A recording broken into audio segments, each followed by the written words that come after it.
Assalamualaikum warahmatullahi wabarakatuh. Perkenalkan, nama saya Alvina Dwi Aryani, NPM 20030012006, jurusan Ekonomi Syariah kelas D. Di sini saya akan mempresentasikan hasil narasi cerita tentang perubahan yang terjadi dalam keluarga setelah memutuskan menjauhi riba.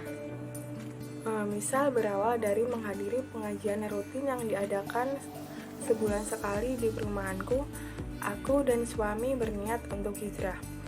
Saat itu Pak Ustadz menyampaikan pembahasan tentang riba. Semua yang hadir dibuat tertunduk malu, tak terkecuali aku dan suami. Sungguh pengetahuanku tentang riba sangat minim, dan itu pertama kalinya aku tahu tentang apa itu riba, dosa riba, dan cara menjauhkan diri dari riba. Di sesi tanya jawab, aku berdoa dalam hati agar bisa dijauhkan dari riba dan suami mendapatkan pekerjaan yang berkah. Sesampai di rumah, aku dan suami kembali membahas apa yang disampaikan oleh Pak Ustadz tadi. Kami pun sepakat untuk menjauh dari riba dengan cara suami mengundurkan diri dari sebuah pekerjaan leasing kendaraan. Jika Allah sudah berkehendak dan hidayah sudah datang, apapun bisa terjadi. Yang tak mungkin bisa menjadi mungkin. Selang 2 bulan tanpa disangka-sangka, suamiku mendapat memo dipindah tugaskan keluar kota. Dengan posisi diturunkan dari jabatan semula. Tentu saja suami menolak dan memilih mengundurkan diri secepatnya. Tanpa proses berbelit, suami akhirnya keluar.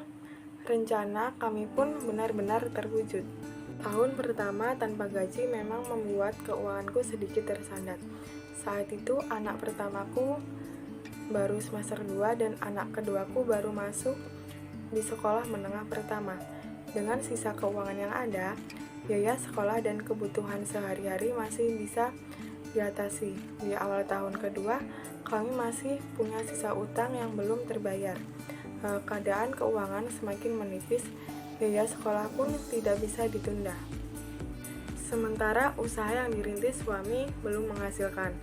Aku pun mencoba membantu dengan membuat tas dan dompet rajut, tapi belum bisa untuk memenuhi kebutuhan sehari-hari.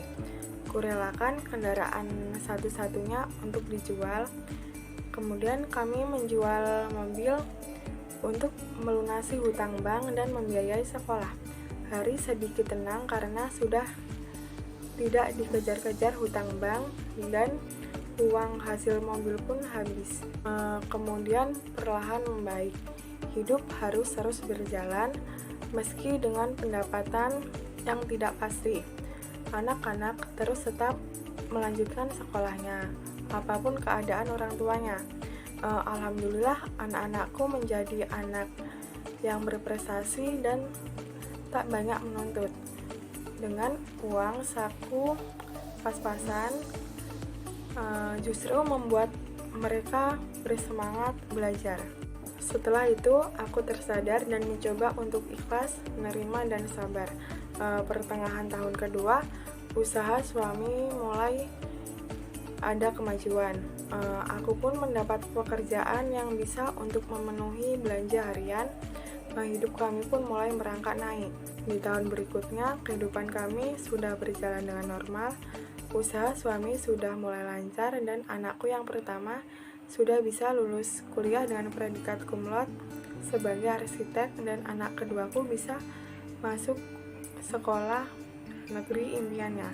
Nikmat Tuhanmu yang manakah yang kau dustakan? Allah memerintahkan orang-orang untuk menghentikan praktik riba.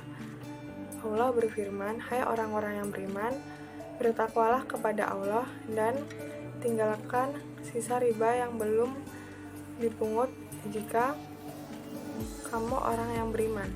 Quran Surah Al-Baqarah ayat 278.